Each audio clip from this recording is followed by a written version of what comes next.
Bismillahirrahmanirrahim. Assalamualaikum warahmatullahi wabarakatuh. Hari Sukarelawan Antarabangsa merupakan peluang unik untuk sukarelawan dan organisasi meraihkan usaha, berkongsi dan mempromosi kerja serta menyumbang kepada keamanan dengan menyokong pengiktirafan sukarelawan dalam program pembangunan. Sehubungan itu, Kementerian Kebudayaan, Belia dan Sukan kemarin mengadakan kempen Hari Bertindak secara serentak di keempat-empat daerah. Majlis Pelancaran dan Penghargaan kempen Hari Bertindak diadakan di Hub Belia, Stadium Negara Hasna Bolkiah, Berakas.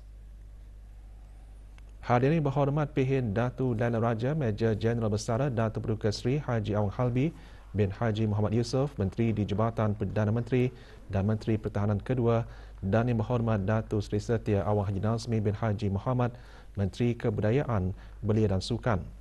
Acara diteruskan dengan penyampaian sijil penghargaan kepada 5 Trailblazers, 5 High Flyers, aplikasi mengelinga sesi 2022-2023, peserta program Sukarelawan ASEAN dan penaja kempen Hari Bertindak. Acara juga diisi dengan pelepasan konvoi Vespa yang menghantar barang bantuan kepada orang-orang yang memerlukan di Kampung Katok dan Kampung Tungku serta menanam pokok.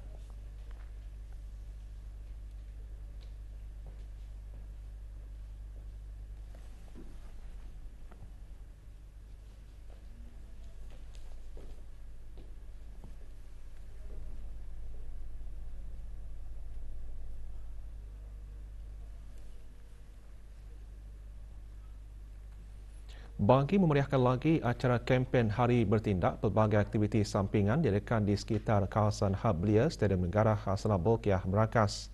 Pameran aplikasi mengelinga mengongsikan perkembangan aplikasi berkenaan sejak dilancarkan pada tahun 2021. Aplikasi tersebut merekodkan lebih 3,000 sukarelawan dengan lebih 100 pertubuhan dan lebih 400 projek didaftarkan. Manakala pameran sukarelawan ASEAN yang dimeriahkan oleh Persatuan Bulan Sabit Merah Negara Brunei Darussalam mempamerkan aktiviti kesukarelawanan di peringkat kebangsaan, serantau dan antarabangsa. Juga diadakan perkhidmatan gunting rambut sukarela dan mewarna kanvas.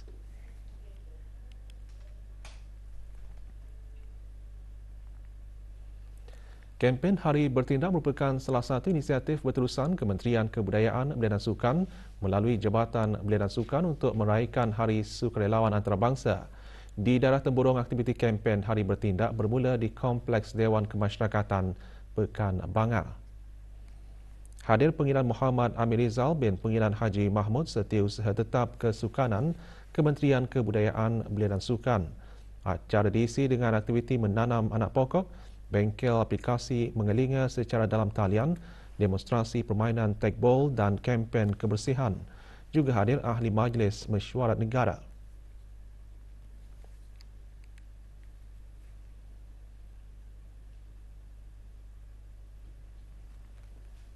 Di daerah Belait, aktiviti kempen Hari Bertindak bermula di Pusat Belia, Cawangan Belait. Hadir Awang Haji Ahmad Nizam bin Datuk Paduka Haji Ismail, Pemangku Setiausaha Tetap Perbandaran dan Daerah, Kementerian Hal Ehwal Dalam Negeri. Antara aktiviti yang disediakan, klinik belajar violin, menganyam bakul dan latihan renang kanak-kanak.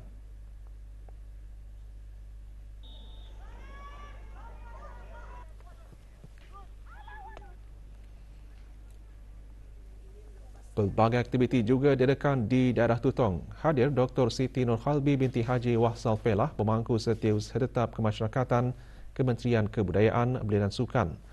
Penanaman pokok bunga, penghantaran bantuan kepada mangsa banjir dan mengecat pondok bangunan bunga cempaka bersaudara antara yang menyerikan acara.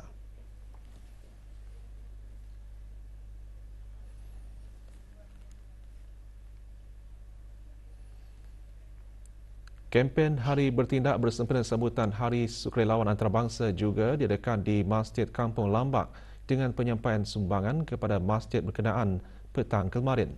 Majlis diselenggarakan oleh Persatuan Belia Kampung Lambak Perbekal dengan kerjasama Majlis Perundingan Kampung Lambak B.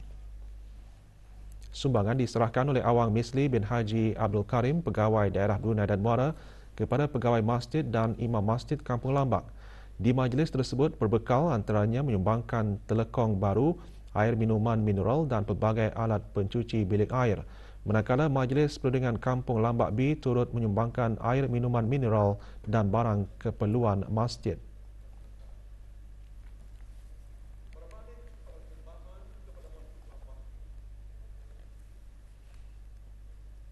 Negara Brunei Darussalam menerima 3 anugerah merit di 22nd Asia Pacific ICT Alliance APICTA Awards 2023 yang berlangsung di Hong Kong baru-baru ini.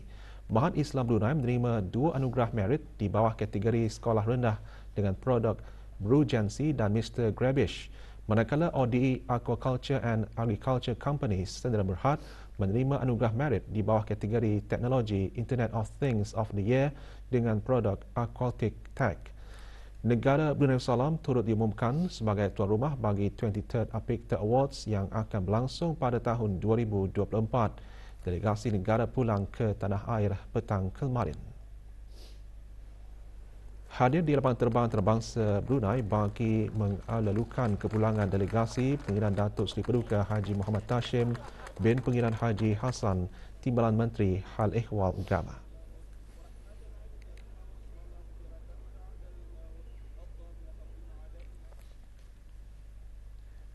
Pelbagai aktiviti disusun sempena Pesta Disember Brunei 2023 kemarin. Majlis Perundingan Kampung Kiudang dan Pat Nunok mengadakan Festival Bidanu 2023. Majlis pelancarannya berlangsung di Taman Rekreasi Wasai Bidanu Daerah Tutong. Pelancarannya disempurnakan oleh Awang Muhammad Sofian bin Haji Basri, pemangku pegawai Daerah Tutong. Festival diadakan ke arah meningkatkan sosioekonomi melalui penganjuran acara yang berkonsepkan ekopelancongan, keusahawanan dan kemasyarakatan sosial melalui pelan transformasi ekopelancongan Taman Rekreasi Wasai Bidanu. Juga diadakan bazar kampung, pameran budaya dan permainan keluarga. Majlis diselajurkan dengan penyampaian hadiah bagi cabaran 3 jam Bidanu Trail yang mempertandingkan 6 kategori.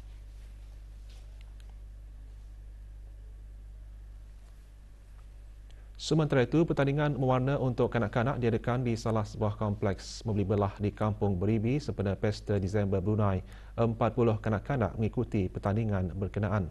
Pertandingan anjuran An-Najat kompleks ini dibagikan kepada 2 kategori. Kategori A untuk kanak-kanak berumur 4 hingga 7 tahun dan kategori B bagi kanak-kanak berumur 8 hingga 12 tahun.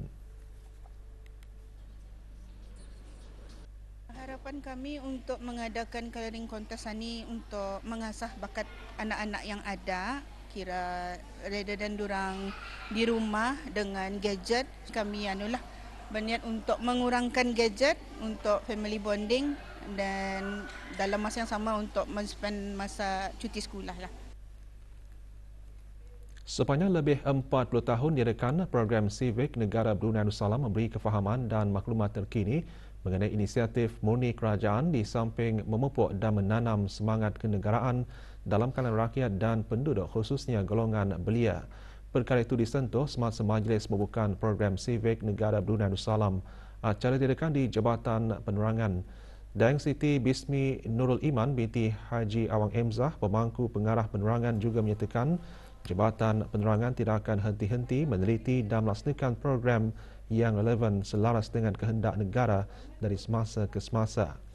Program antara lain dihasrat menjadi salah satu wadah ke arah melengkapkan para peserta untuk menjadi generasi berwawasan, berkualiti dan memiliki kemahiran yang tinggi dalam zaman digital ini.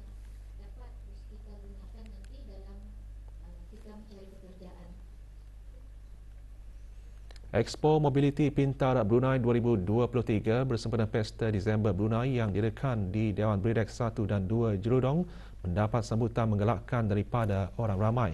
Expo selama 3 hari anjuran syarikat pemasaran Brunei Shell BSM dengan kerjasama Kementerian Pengangkutan dan Info Komunikasi dan Majlis Kebangsaan Keselamatan Jalan Raya MKKJR berakhir kemarin. Sepanjang expo diadakan, orang ramai berkesempatan mengetahui lebih mendalam mengenai teknologi-teknologi baharu yang ada di negara ini. Di samping itu, pelbagai perkhidmatan turut ditawarkan oleh syarikat-syarikat tempatan. Beberapa projek turut diketengahkan oleh mahasiswa Universiti Brunei Darussalam.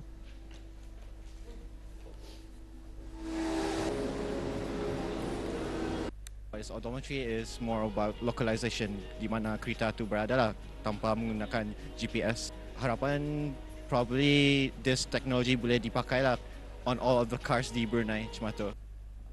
Actually, I'm trying to build a robot that can navigate in a crowded space. So I want to build a robot that can safely move from point A to point B without colliding with human beings. Aktiviti perkemahan atau camping dan glamping sememangnya tidak asing lagi bagi mereka yang meminati aktiviti luar. Menerusi aktiviti tersebut, pelbagai pengalaman boleh diperoleh bagi penggemarnya termasuk berpeluang meneroka alam semula jadi. Ingin tahu lebih lanjut, Haji Azizi Ahmad seterusnya membawakan laporannya.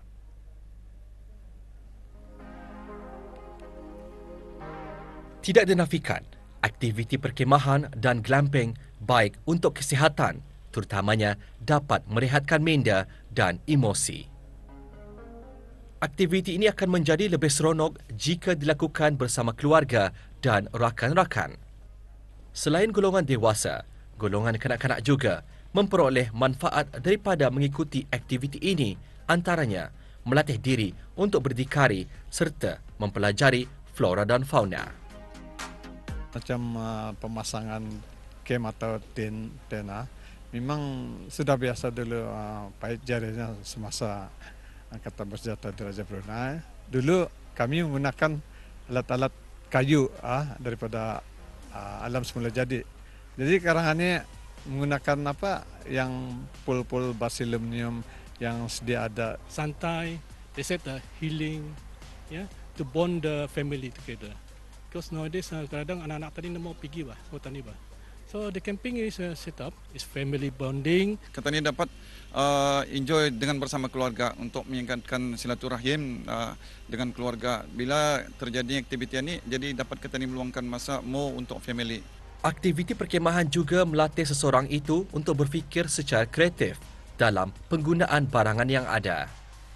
Melalui aktiviti seumpamanya juga, kita boleh belajar mengenai beberapa kemahiran baharu seperti menghidupkan api dan mengikat tali dengan pelbagai jenis ikatan. Jadi yang penting kita ni dapat berkemah, ada kemah, ada untuk makan-makan, minum-minum, berkumpul dengan keluarga, itu yang pentingnya. Sini memasak-masak lain dari yang di rumah lah. Di sini barang semua limited, and then menghadapi cuaca yang nature lah sini. Aktiviti perkemahan boleh menyeronokkan atau sebaliknya. Justru, persediaan sangat penting sebelum melakukan aktiviti luar seperti ini. Tahu apa yang anda akan lakukan dan apa yang perlu dilakukan sekiranya berlaku kecemasan. Perkemahan anda akan menjadi lebih seronok dan bermakna jika ia terancang. Laporan Haji Azizi Ahmad untuk Berita RTB. Kembali selepas ini untuk mengikuti bahan berita seterusnya.